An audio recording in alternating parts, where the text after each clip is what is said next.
కోటి ఆశలతో పిల్లల్ని స్కూల్కి పంపిస్తే ఈరోజు జరిగిన యాక్సిడెంట్ వల్ల వాళ్ళ ఆశలన్నీ నిరాశలైపోయాయి.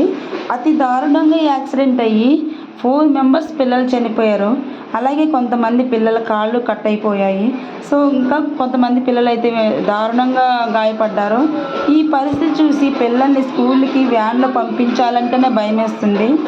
సో వ్యాన్లో వెళ్ళే పిల్లల తల్లిదండ్రులు ప్రతి ఒక్కరికి చెప్పేది ఒకటే, ప్రతిసారి మనం వ్యాన్ కండిషన్ కూడా చెక్ చేసుకోవాలా, వ్యాన్ డ్రైవర్ డ్రింక్ చేసాడో లేదో కూడా మనం గమనిస్తూ ఉండాలా, కొంచెం జాగ్రత్త పాటించాలా.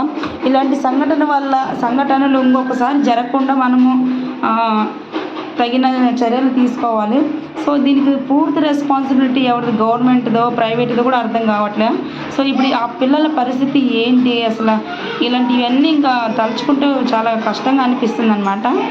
పిల్లలైతే చిన్న పిల్లలండి పాపం, ఎంత కష్టం అనిపిస్తుంది.